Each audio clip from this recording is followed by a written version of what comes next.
Hi everyone, Peter here from Movement and Performance, and in this presentation we're going to be covering recovery from training and competition and how we can ensure that we have an optimal balance between stress and then recovery and adaptation for our athletes. So the first thing we need to understand is that we can split recovery into primary versus additional recovery means. So our primary recovery means are going to be things that we can't simply do in addition. They are irreplaceable by other recovery means. So they're things we're already doing, but we can also optimize them in order to ensure that we're recovering properly. And these are going to have the biggest impact on our recovery and adaptation. So namely, we're going to be talking about fatigue management, sleep and nutrition, which are going to have the biggest impact out of any recovery means that we can possibly do. And then additional recovery means are going to have much less and in most cases don't really have any impact. So they're things we can do in addition to training that we're already doing. So examples of additional recovery means will be things like cold water immersion, massage and stretching. They're additional modalities that we can do on top of our things that we're already doing. And we're going to be talking about maybe potentially some of these that can actually be beneficial. But primarily we're going to be talking about these main three recovery means. So the first one's fatigue management, and probably the most important. And this is ensuring that our training demands don't exceed how much we can recover from. So essentially this is just saying that we need to ensure that we don't do so much training that we can simply not allow our body to actually recover from them. And so which means we need to logically and intelligently structure our training so that this is the case. And the fatigue that can be caused by the training can be split into central and structural fatigue. So central fatigue is essentially basically talking about the central nervous system and the ability of the central nervous system to produce force and coordinated movement. So if we start taxing the CNS and not recovering enough to produce optimal force and coordinated movement, we can start to inhibit performance, and especially performance of really explosive or high intensity exercise. So we need to ensure that our central fatigue is not being taxed too much. We need to ensure that our total training volume and intensity, so a combination of that, doesn't exceed the ability for the central nervous system to recover. Otherwise, our performance will be inhibited. So this is talking about the total amount of training that we're doing. When we talk about structural fatigue, we're talking more about individual soft tissues. So if we place excessive stress, load, volume, and intensity on specific tissues, they can actually cause localized overuse injuries, or in some cases traumatic injuries. So we need to ensure to avoid these injuries from happening is that the same tissues are not loaded excessively for prolonged periods of time. So an example of how structural fatigue can lead to overuse injury is doing high frequency, high volume, and high intensity back squatting.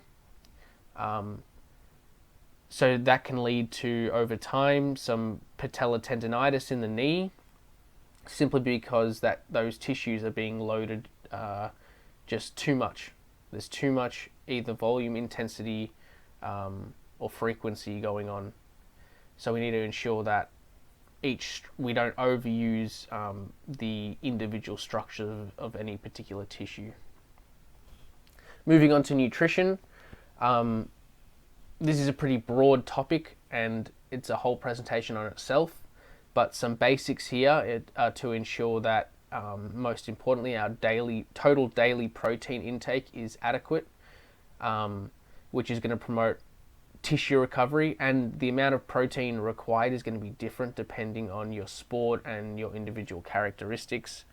But generally, we want around 1 to 2 grams per kilogram per day of protein.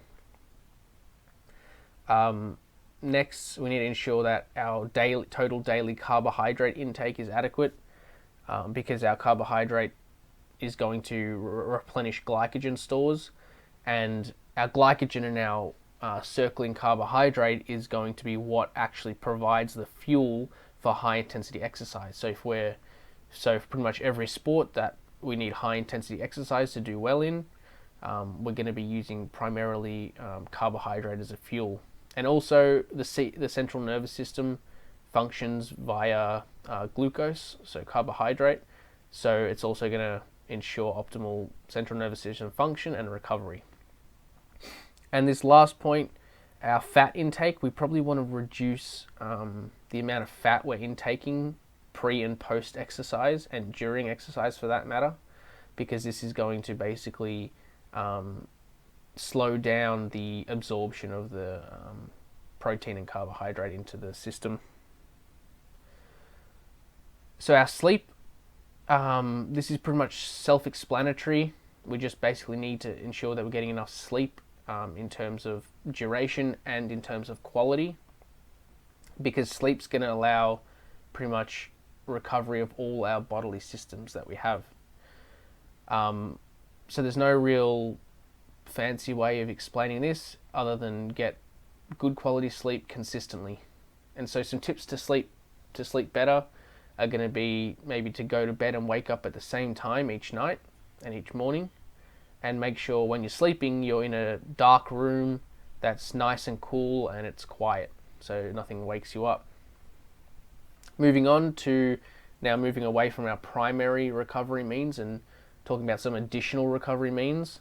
So one of the only recovery means that actually has lots of research and anecdotal evidence to back it up is going to be active recovery. So this is essentially just some sort of light exercise which is going to help promote blood flow to around the body and to certain muscles, and it's going to also promote the clearance of metabolites that have probably been accumulated from prior training or exercise. So a good point to mention here is that we need to ensure that the exercise we're doing is clearing fatigue, and it's not inducing fatigue. So for that matter, it needs to be very light and easy. Otherwise, we're actually going to turn it into a training session and we're going to create more fatigue. So for recovery, make sure it's nice and light and easy. So a good way to use active recovery is to be used after training sessions, and probably training sessions or competitions, and probably a better way to do this is to do some sort of light exercise on non-training days. This is going to help, again, promote the blood flow, and if we're not doing any exercise that day, no training that day anyway, we're probably not going to get much of this blood flow circulating around our body. So it's going to be a good time to do it on non-training days.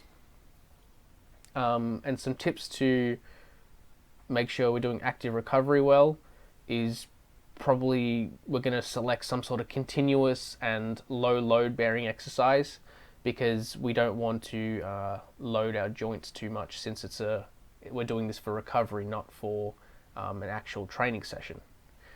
So you can do some sort of light jogging, but probably a better method or modality to do is going to be maybe some cycling or swimming, or some sort of exercise machine that takes the load off your joints, because this is, again, essentially just going to take the load off the joints and not promote more fatigue.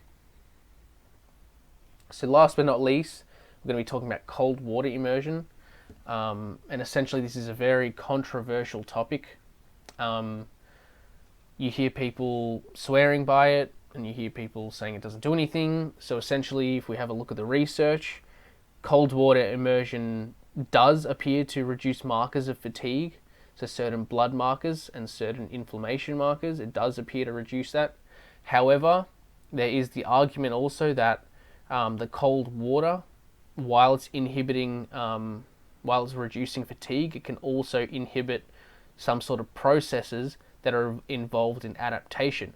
So this fatigue that's reducing is actually likely necessary for adaptation to occur. So if we're doing cold water immersion after training, we're essentially blunting the adaptation that we can get. And since training, the point of training is to induce adaptation, it's probably not the best time to actually use cold water immersion.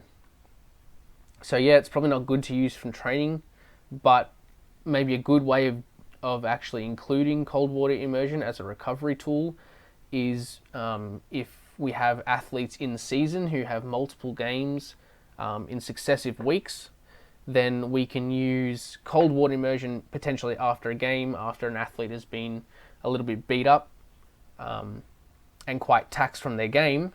We can use cold water immersion to simply prepare them for their next competition that they have.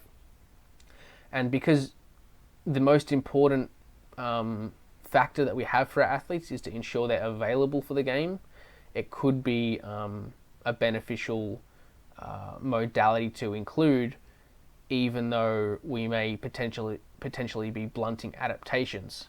But the thing is, from competition, we're not aiming to induce adaptations, we're simply aiming to perform at our best. So however you use it, it's important to be aware of the trade-off that it can reduce markers of fatigue, but it can also blunt adaptation. So keep that in mind. That's it for this presentation, guys. Thanks for watching. Hopefully you got something out of it. And if you haven't already, you can find Movement and Performance on Facebook and Instagram. And again, if you haven't already, you can subscribe on YouTube and you'll find more informative videos on this channel. So on Facebook and Instagram, you'll find these research infographics if you're interested, which are basically the latest research summarized into these easy to understand pictures so that you can stay up to date with the latest research on sports performance training. Thanks for watching, guys. Hopefully you got something out of it, and I'll speak to you in the next one.